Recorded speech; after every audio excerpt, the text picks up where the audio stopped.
From tinahills.com. Do a little Google if you don't know who I am.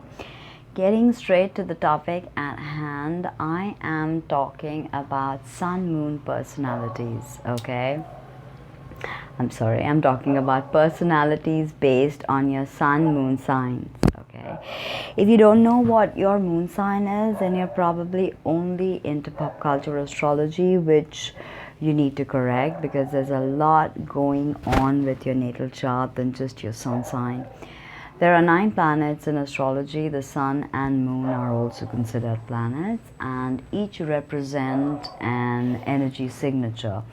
They are a symbol of an idea. The sun represents our exterior self and how we project our internal key to the world outside, how we want to be perceived, our ambitions, our goals, how we move about in the 3D world. All this is the sun, and this is the yang component. The moon sign, on the other hand, is all about your emotions. It's your emotional body. Okay, so you understand that if you know only the sun sign, you can never quite grasp the whole personality. You've got to study the sun, moon, ascendant, the holy trinity of astrology, but you have to know the moon sign. Okay, now if you have your moon in Virgo and your sun in Sagittarius, then you are in the right place. What does moon in Virgo mean? The moon is all about our emotions, and Virgo does not like emotions. Virgo is a very analytical sign, even though it's an earth sign, the 6th sign, the sign of service, the sign of wanting to be useful, the sign of everyday activities, the sign of physical health. So Virgo is not good with emotions, and the moon is uncomfortable in Virgo. Virgo is probably one of the most difficult positions for the moon, even for Venus. Okay, it's the most difficult position for Venus. So why? It's because Virgo tends to analyze everything and pick everything to pieces. They are so into tiny, intricate little details that they expect everyone to be into detailing as much as they are. But people don't tend to remember things. But Virgos think everybody has this mammoth memory like they do, like a memory of an elephant. You know, that's the Virgo moon for you. But everybody is not judgmental, and Virgo thinks everybody is judging them, so they start judging. So you need to find balance if you are doing this with your Virgo energy. And another thing with your moon in Virgo is you tend to be a worrier.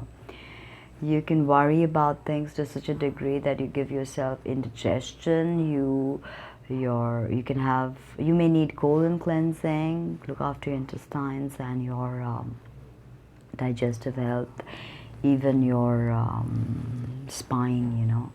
So all this is affected by Virgo, ruled by Virgo.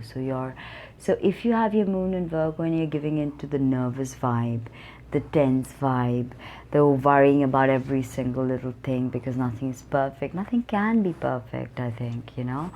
That's what the Virgo moon needs to discover, that yeah, we are getting better one baby step at a time, but nothing can be perfect, and we expect constant perfection from ourselves and people around us, then everyone's going to be hurt. Virgos can be nagging, they can be very rude, they can be very harsh and judgmental. So these are things you need to stay away from. What is the good side of a Virgo moon? If you are looking at dry, analytical thought processes, then this is probably the best placement for the moon, because you have the power of analysis, like whoa, pit pat, you know. That's really amazing. Something you have. You can analyze things. You know how things work. You know how things function. You know the practicality of things. You know how to make things useful. You know how to make your life useful.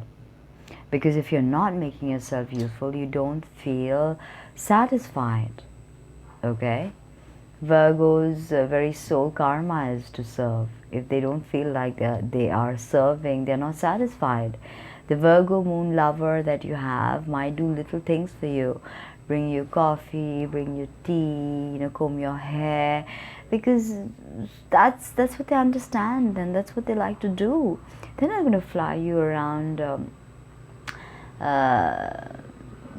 some desert on a helicopter, and down you'll see people doing a choreographed dance of I love you. No, that's not their style. They're quiet, they are very sturdy, very dependable, very loyal. Virgo moon people are some of the most loyal friends you can have. Okay, now pair that up with a Sag sun and you get something amazing.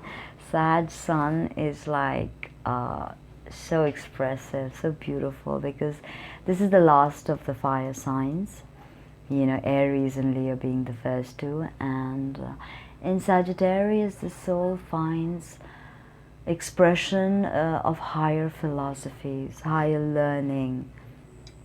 The soul expands. Sag is ruled by Jupiter, which is a planet of expansion.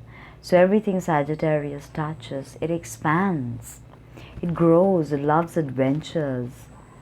Throw in a Mars and Sag there and you have an adventurer with the Sag sun. Okay, so you like to move around. Travel is important to you. Don't nitpick yourself to death when you travel about packing all things, getting all the little details in place. Just be, because that's what the Sag sun really wants you to do.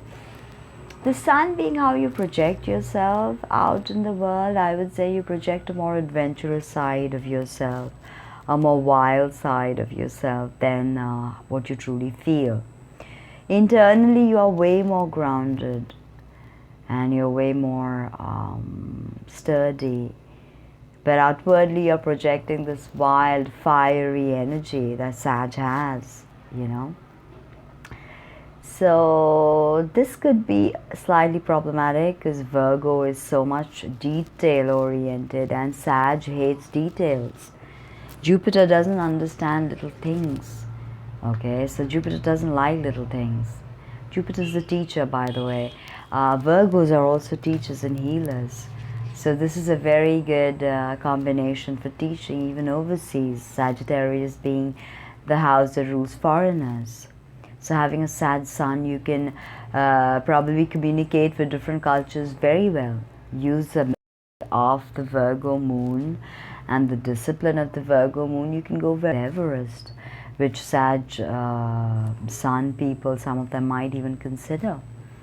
Of course, depends on other placements, but having a Virgo moon in handy over there is going to be good. Going to be good for you. Also, the Virgo moon doesn't like to push herself. She likes a comfort zone. Sag, there's no comfort zone. Push yourself. Go out there, experiment, learn, evolve, expand. Even if you drink excessively, or you go out and you just open up and you blab excessively, even those experiences enrich you. So Sagittarius understands all this. It's not bothered about the little tiny details, but Virgo wants to know all the details. Now Virgo wants commitment. Also Virgo moon wants stability and commitment, but can be very harsh and judgmental. A lot of the times I've seen Virgo moon people tell me that relationships are not for them. Even if they've been in relationships for very long, they tell me that, we would love to be alone. We would love to just have things our way and be alone. So then again, find a compromise, because being a Sag sun, you definitely don't want to be alone. You want to go out there, adventure, meet new people, and gain experience, because that's what you want to do. I hope you liked the video. If you did, like, comment, subscribe. It means so much. You can book a private session with me and consider a donation. Thank you. Take care. Bye.